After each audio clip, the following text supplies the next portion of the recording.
What's up, guys, and welcome back to the GRETT Show. I'm GRETT. We got to talk Barcelona today. There's a lot of transfer rumors I want to share with you guys, and in particularly one specific transfer that absolutely must happen for Barcelona. It's a no-brainer, especially after what just happened today.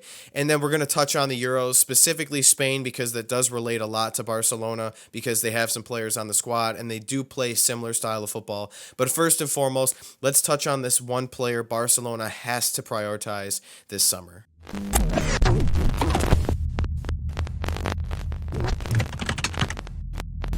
Look, I'm not going to gatekeep anything, and I'm not going to make you guys wait. The title of the video is what we're talking about, and it's Nico Williams. And it's one of those things where going into the summer transfer window, we should maybe look at Nico Williams. He's got potential. He's probably in our plans to consider. No. Nico Williams that's our priority. CDM, Nico Williams, done. I'm happy. I'm 100% happy. If you watch that game against Italy, now I will say I wasn't convinced from Nico Williams' performance against Croatia, but I was convinced today. That dude was top 2-3 players on the pitch the entire match. He was a nightmare every time he got the ball. Di Lorenzo, he was beating him left and right. He embarrassed him all night long. And it's a shame that Spain only scored one goal and they didn't really have many goals to show for to make his performance look like it was that much better. There's no question. He's 21 and he has a 50 million euro release clause. And he plays on the Spanish national team. And Lamine Yamal was interviewed. If you could have one player in the world to join Barcelona this summer transfer window, who would it be? He wants Nico Williams. It makes sense. The chemistry is there. The price tag is there. The potential is there. I mean, it's honestly a no-brainer. And what makes me extremely frustrated, and we're going to get into the other aspects of this now, but they do all relate to each other, so bear with me for a second. But I'm going to read directly from these two sources. So this one actually makes me extremely frustrated. Just reading the title of this article kind of hurts my soul, to be honest. FC Barcelona will do everything in its power to land Bundesliga star. When you think of Bundesliga star, who do you think of? Oh, Harry Kane, Kimmich, Jamal Musiala, Florian Wirtz, maybe Alphonso Davies. No. So we're going to scroll down a little more. Ready? FC Barcelona will do everything in its power to try and land RB Leipzig and Spain star Dani Olmo this summer. I'm sorry, what? Star? He didn't play 1 minute against Italy in the Euro. You know who started? A 16-year-old Lamine Yamal and a 21-year-old Nico Williams. Right there, it tells you everything you need to know. How is Dani Olmo a star? I'm not trying to hate on him at all, because in the previous Euro, he was actually decent for Spain. I'm not going to lie. And he's a good player. It's not like he's not. He's 26 with about a 60 million euro release clause. Right off the bat, you compare Nico Williams, 21, 50 million, to 26, 60 million. Who the younger player is better. It's not even a question. You shouldn't even have to hesitate that. The fact that they're even entertaining this and they're trying to pursue this, it's a joke, honestly. I don't know what to say, but if this happens for Barcelona and they actually sign him and they don't sign like Nico Williams, this is a bad look for Barcelona. It's an embarrassment if this happens. That's all I'm going to say. Now, next is Luis Diaz. Ready? So, Barcelona opened talks for Luis Diaz. Barcelona are in the midst of identifying their targets for the upcoming summer transfer window, which opens start of July. Deco is working with Hansi Flick to determine what's required, and it looks like they desire Luis Diaz. I don't want to hate on Luis Diaz because he's been one of Liverpool's constants throughout the season, especially the end of the season when Liverpool just tanked out of nowhere. He's the one player. He hustled. He worked his ass off every single second he's on the pitch. He's beating guys one-on-one. He's a great dribbler. He's pretty creative. He is a good player, don't get me wrong, but he's 27 and will probably be at least 70 to 80 million euros. And you're not going to get 15 goals out of him, maybe not even 10. And for that reason alone, I think it's a bad signing. Now, if they signed him, would I be upset? No. Especially if they get rid of Ferran Torres, I'll be okay. And if they kept Rafinha, I think we'd be fine.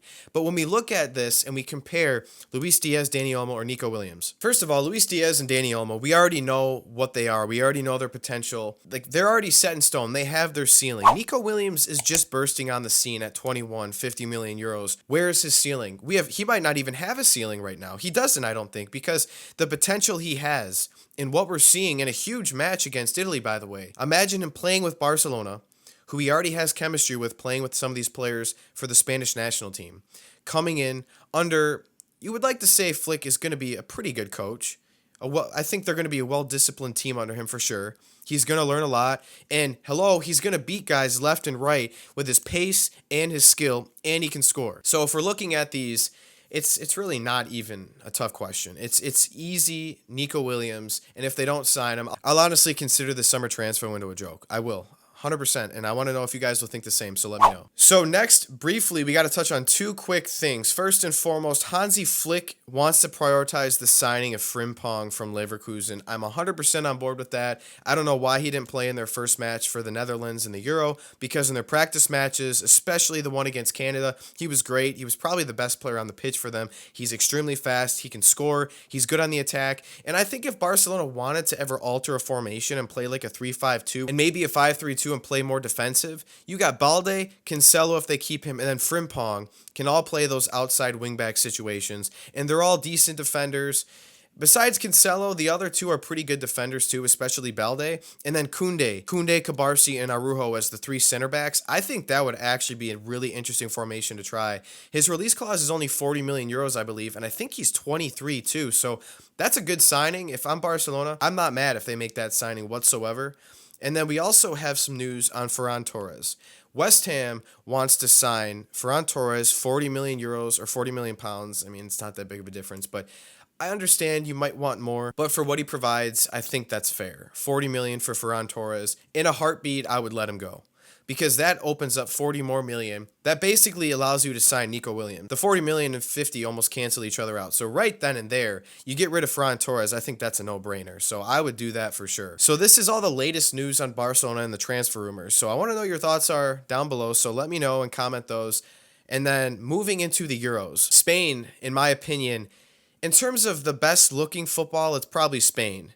Now, in terms of everything combined in attacking talent and counterattack and goal scoring ability, I think I have to give it to Germany. Germany and Spain, though, I don't even think you can even second guess that. Those two they have to be the favorites in the tournament. It's a no-brainer. There's not one other team that is close to their talent. France did not look good. Portugal looked okay. Netherlands looked okay. England definitely doesn't look good, especially after that match against Denmark. Those two teams look great, and what excites me, Spain's manager, De La Fuente, they're always going to have that sort of, they want to keep the ball, they want possession, but even like in the last Euros, and especially the World Cup, when Luis Enrique was their manager the last few seasons, it was so possession-based, and there was no attack. When you watch Spain right now, they're not only keeping the ball, but they're pressing when they don't have the ball. When they lose the ball, they're pressing and they're making sure they're defending and they're trying to win the ball back as soon as they can. But even on top of that, which impresses me, is they're attacking with a purpose. They're keeping the ball, but every time it's a 1-2. It's playing a through ball. Lamine Yamal and Nico Williams are pretty fast, especially Nico Williams. They can play through balls and spread the field vertically and allow them to run back. Alvaro Morata is dropping extremely deep as a false nine. At times, he's at the center circle.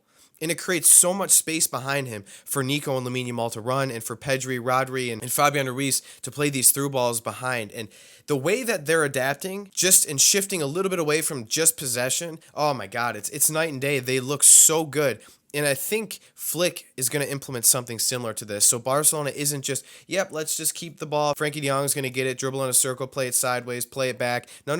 You're going to get the ball and you're going to push up the pitch. You're going to get the ball to Pedri. He's going to play 1-2s. He's going to play through balls over to Nico Williams or Lamine Yamal, and it's going to work. This is what I want Barca to adapt to. And if they can do this, they're going to be such a dangerous team, because I have so much faith in Barca. If they make the right 2 or 3 signings and Flick does a good job, there's no reason why Barcelona isn't competing for every trophy. I understand Madrid and Mbappe, but it's not the end of the world. Barcelona has a great core group of players, and that team healthy, with the addition of a real CDM, a real manager, and potentially Nico Williams, that's a team that's going to be, they can beat anybody. I'm not going to say they're for sure winning La Liga, they're making the Champions League final, but they're going to compete and they're going to have a great shot to do anything they want to do.